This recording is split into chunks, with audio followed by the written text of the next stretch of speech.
All right, I've had this take in my head for a few weeks now, but I've never really had the courage to say it until today.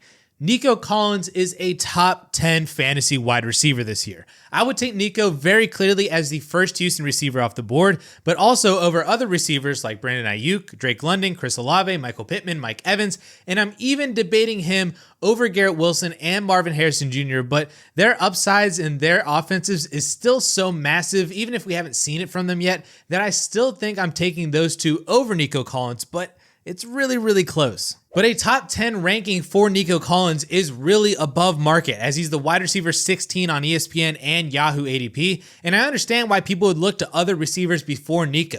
Some have done it longer, some have better pedigrees, or in less seemingly crowded offenses. It really is just a testament to how many great receivers are in the league right now. But for me, Nico Collins is ahead of all of them. And really my argument comes down to one simple fact. Nico's 2023 season was not a fluke. 80 receptions, 1,300 yards, and 8 touchdowns in 15 games played. That is 90 receptions for almost 1,500 yards and 9 touchdowns over a full 17-game season, which is more or less identical to the seasons that Puka Nacua and A.J. Brown just had as top 5 fantasy wide receivers. And then you look at all of his analytics from last year. His reception perception numbers weren't just elite, they were out of this world. 5th in success rate versus man, right there with CeeDee Lamb and Justin Jefferson. 12th in success rate versus double coverage among qualified receivers around Chase and Puka. And he was 3rd in success rate versus press coverage ahead of Lamb, Adams, A.J. Brown, and just behind only Justin Jefferson and Brandon Ayuk. His worst success rate was against zone coverage, but even that was 80%, which is right next to Keenan Allen and Stephon Diggs. His per route and reception stats were also elite. He was 2nd in the league in yards per route run, behind only Tyreek Hill, 7th in targets per route run, up there with Puka Nacua and Amon-Ra St. Brown. He was 3rd in yards after the catch per reception, and he was the 4th highest graded receiver according to Pro Football Focus, tied with Justin Jefferson and CeeDee Lamb. And then there's this tweet that really hit me from Kyle Vorchak at RotoWorld, saying that Nico Collins' 3.1 yards per route run and 90.6 PFF grade would have been career highs for Stephon Diggs, and Nico did that in year 3 in the NFL. Nico Collins is 100% the best wide receiver on the Texans. There is no question in my mind that that is not true. And if CJ Stroud takes the second-year leap, as we all expect, there is a world where Nico Collins puts up 1,400 plus yards, 10 plus touchdowns this year in 2024, a la A.J. Brown once he got Jalen Hurts, or Stephon Diggs once he got Josh Allen. That is the realm that Nico Collins has entered after what he did last year and how that projects forward. He is a top 10 fantasy wide receiver, and to be able to draft him for anything less than that is absolutely stealing. But before we move on, I wanted to let y'all know to head over to 4for4.com and sign up for a subscription today to gain access to the industry's best fantasy rankings from award-winning ranker for accuracy, John Paulson. Plus, you get access to our live draft assistant, cheat sheets, trade calculator, articles, and there are additional packages for DFS and betting content too. Make sure to use the code YouTube at checkout to receive 25% off your annual subscription today. Another undervalued wide receiver that I have been and will continue to talk about all summer long is DK Metcalf, who is going right after Nico as the wide receiver 17 on both ESPN and Yahoo formats, right around that 3-4 turn. The argument here is once again a pretty simple one.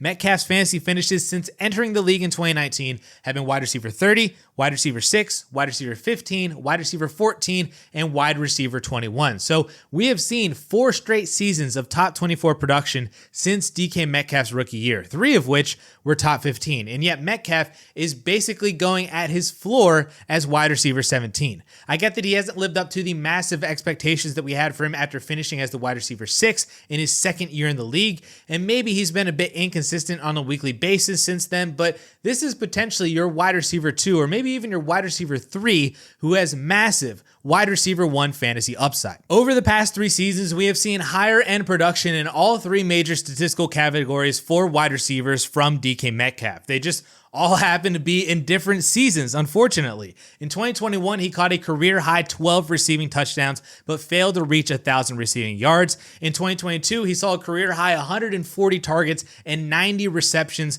but caught a career-low 6 touchdowns and barely broke 1,000 yards. And then in 2023 was his lowest target and reception total since his rookie year, but he did break 1,100 yards as his second highest yardage output of his career and was pacing for over 1,250 yards through week 17. We know that DK Metcalf is a highly explosive playmaker capable of taking any pass to the house. We have seen him operate for years as the wide receiver 1 in Seattle under multiple offenses and different quarterbacks. And so in a brand new offense in 2024, one that has output significant receiver production from multiple receivers in a single season, I mean, just look at Washington's offense in 2023 last year, DK Metcalf could return to being a top 10 fantasy receiver. We just need all of the pieces to finally come together at the same time, just like they did in 2020. Now, speaking of receivers who can return to top 10 fantasy production, Jaylen Waddle is consistently being found in the 4th rounds of drafts as a back-end wide receiver 2, and I just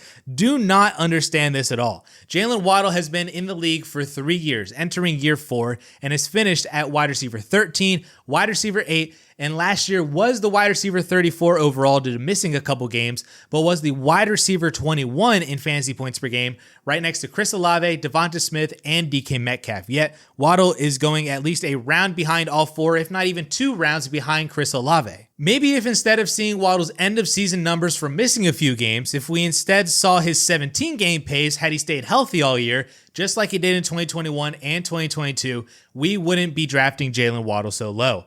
87 receptions, over 1,200 yards, and 5 touchdowns over 17 games is a fantastic season, especially considering that he was doing that opposite of Tyreek Hill, who was chasing 2,000 yards all year long. All I know is that Jaylen Waddle is an immensely talented wide receiver. We have seen it for 3 years in a row now. He is a super fast, big play receiver who plays in one of the best and most efficient offenses in the entire league.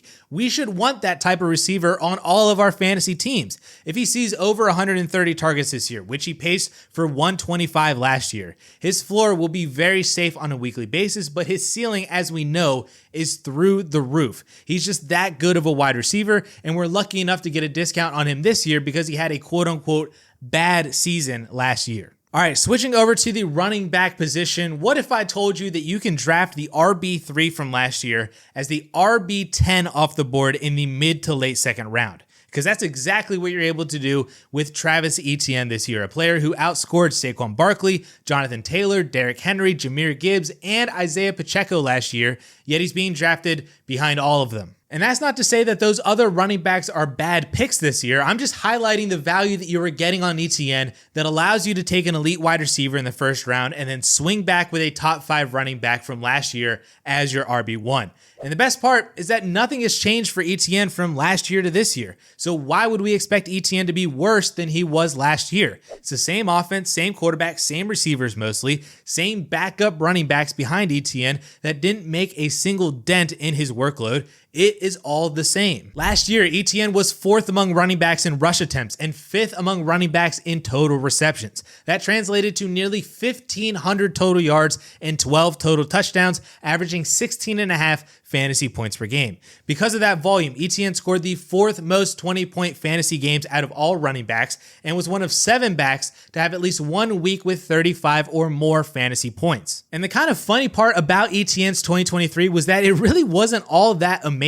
He averaged a very underwhelming 3.8 yards per carry, barely broke 1,000 yards on almost 270 carries. He failed to rush for over 60 yards in 12 of his 17 games, and while he did score 12 times, 8 of those touchdowns came in just 4 games. So what really saved him was all of that volume, especially that elite receiving work on a weekly basis. And while that may sound like reasons not to draft him, let me remind you that this offense is almost identical to what it was last year. So he's going to still see that elite workload again, if not potentially even add to it this year. You see, Etienne has already talked about his excitement for getting more work in the receiving game this offseason. It's honestly a part of his game that still feels a bit underutilized from college, despite seeing nearly 75 targets last year. He is a player who can do well with 90 to 100 targets or more, a la Christian McCaffrey, Alvin Kamara, Jahmyr Gibbs, other running backs of that sort. So even if Travis Etienne loses some rushing work in order to keep him healthy all year, any increase in receiving work would actually be better for fantasy football. And just to address Etienne's bad yards per carry last year, did you know that the Jaguars' offensive line was dead last in yards before contact last year, and one of only 2 teams to average less than 1 yard before contact. And they were also ranked 31st overall by PFF's run blocking grade. That is extremely horrible. And to address that, the Jaguars signed center Mitch Morse, who has been excellent in Buffalo and now will help command the Jags' offensive line. Hopefully Cam Robinson stays healthy, and the addition of Ezra Cleveland midseason last year should help over the entirety of the 2024 season. So there are avenues here where Etienne can improve upon an already great 2023 season, especially if the Jaguars offense just as a whole performs better than it did last year, especially in the red zone. I am more than happy to put my trust in Etienne as my RB1 in the second round of drafts, or even RB2 if you can snag a CMC, Bijan Robinson, or Breece Hall in the first round, and then smash wide receivers after that. And the last player that I think is worth drafting high is Dolphins running back Achane, who has all of the potential and opportunity to have an absolute game-breaking season in 2024. But to hear more about why I think that's the case, you can check out this video right up here.